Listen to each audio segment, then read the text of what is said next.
On December 3rd, the wind changed overnight, marking the beginning of winter. Nat Hawken, a war veteran with a pension, worked part-time on a farm, enjoying solitary tasks like hedging and thatching. He loved watching birds, especially during autumn, when they would flock together restlessly, driven by an unseen urge. This autumn, the birds were more agitated than usual, and Nat noticed they were more daring, flying close to the farmer's tractor. One night, the weather turned, and a cold east wind blew in.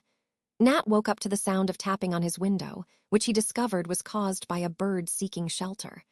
However, when he opened the window, more birds flew in, attacking him.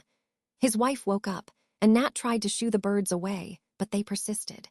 The children in the next room cried out in terror as the birds invaded their room as well. Nat fought off the birds with a blanket, defending himself and the children. Eventually, the birds withdrew, and Nat was left to survey the carnage. The room was filled with the bodies of small birds, all of which had died in the battle. The incident left Nat shocked and horrified. Nat's family experienced a terrifying night when dozens of birds, including robins and wrens, invaded their children's bedroom, attacking them and Nat himself. The birds' behavior was unexplained, and Nat's wife was shaken, fearing for their children's safety. The next morning, Nat tried to reassure his family that the birds were just frightened and lost due to the harsh east wind. He went to the farm to check if anyone else had experienced similar events, but the farm hands, Jim and Mrs. Trigg, were skeptical of his story.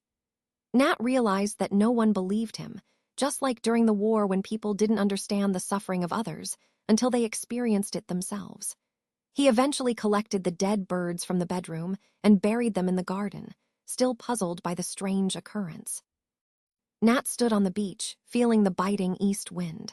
The weather prophets were right, something was amiss. He had never seen such cold, not even in the worst winters. The wind was so strong it hurt to breathe, and his bare hands were blue. He had decided to bury the 50 frozen birds he had found, but the wind swept them away, scattering them along the beach. As he looked out to sea, he saw thousands of gulls riding the waves, their heads to the wind. They stretched as far as his eye could reach, waiting for something. Nat knew something was wrong and decided to tell someone. When he got home, his wife told him about a special news bulletin on the wireless.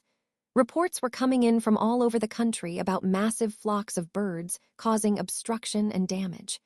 The Arctic airstream was driving them south, and hunger might drive them to attack humans.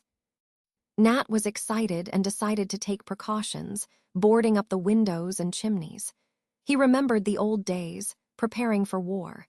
His wife didn't understand why he was taking such measures, but Nat was thinking of the gulls. As the day went on, the news only got worse. The birds were causing chaos everywhere, and the government was warning people to take precautions. Nat knew they had to be prepared, especially since they lived far from the city. Nat and his wife lived in a small cottage by the sea. They were struggling to make ends meet, and Nat's wife was worried about their food supply. Nat went out to the garden and saw a dark, ominous sky with thousands of gulls circling silently. He knew something was wrong and told his wife to keep their son Johnny inside and lock the doors. Nat went to the bus stop to wait for his daughter Jill, taking a hoe with him as a precaution. As he waited, he saw more birds, including rooks, crows, and jackdaws, flying inland. He reported this to the authorities, but they seemed unconcerned. When Jill arrived, Nat hurried her home, noticing that the gulls were following them. He saw the farmer, Mr. Trigg, who was planning to shoot the birds, but Nat knew it would be useless. As Nat followed the farmer's car, he saw the gulls circling lower, led by the aggressive black-backed gulls, which were known to attack smaller birds and even lambs. Nat realized the farm was their target. He hurried home, where his wife was waiting anxiously. The farmer offered to let Nat join the shooting match, but Nat declined, warning him to board up his windows.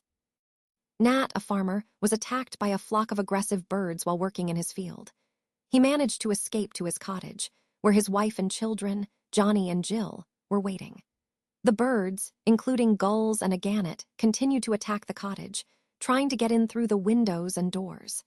Nat and his wife barricaded themselves and the children inside, using boards and other materials to reinforce the windows and doors. As the night wore on, the birds continued to attack, but Nat and his family stayed safe inside. They listened to the radio, which announced a national emergency due to the bird attacks. The government advised people to stay indoors and take precautions to protect their homes. Nat and his family prepared to spend the night in the kitchen, where they had a fire and felt safer. As they waited out the night, Nat tried to reassure his family that they would be okay, but they were all aware of the danger outside. The birds continued to tap and scratch at the windows, trying to get in. Nat's wife was frightened, but he tried to stay calm and protect his family.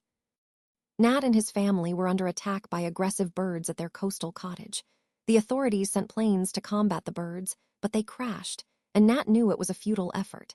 He was worried about the safety of his family and decided to prepare for the next attack.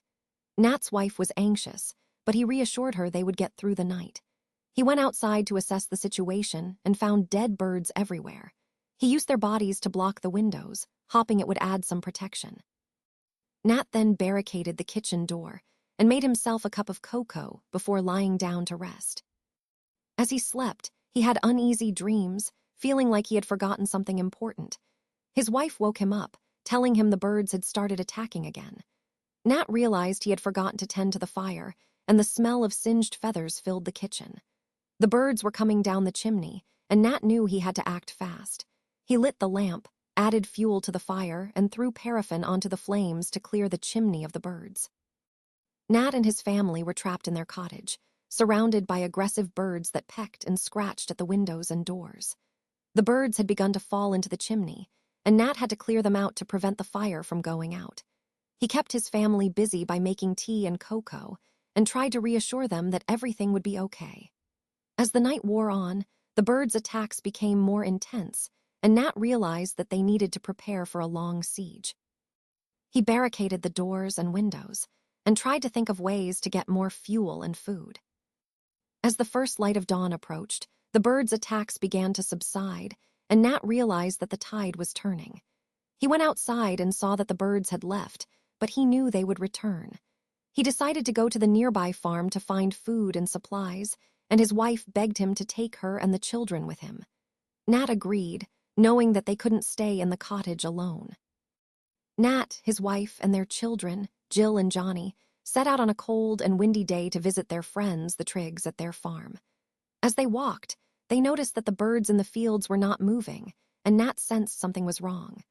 When they arrived at the farm, Nat told his wife to wait with the children while he went to investigate. He found the farm in disarray, with cows and sheep roaming free and no sign of the Triggs. He discovered Jim's body in the yard and Mrs. Trigg's body upstairs, both victims of the birds. Nat realized that they had to leave and gather supplies from the farm to take back to their cottage. He made several trips, loading up the car with food, coal, and other essentials. On his final trip, he tried to call for help from a telephone box, but the line was dead. He looked out over the countryside, seeing no signs of life, only the waiting birds. As they returned to their cottage, Nat's wife whispered to him to drive quickly past a gate where the postman's body lay. Back at the cottage, Nat worked to secure the windows and doors, preparing for the birds' next attack. He cursed the authorities for their lack of action and felt abandoned by the government. As the day wore on, Nat saw the birds rising from the sea, and the tapping at the windows began. He knew they had to prepare for a long and difficult night.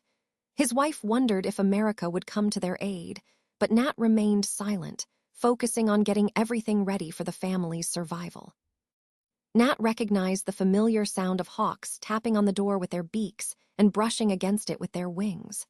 The birds focused their attack on the door, ignoring the windows.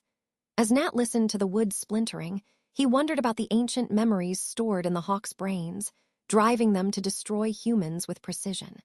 He told his wife he'd smoke his last cigarette, which he had forgotten to bring from the farm. Nat turned on the silent radio, tossed the empty packet into the fire, and watched it burn.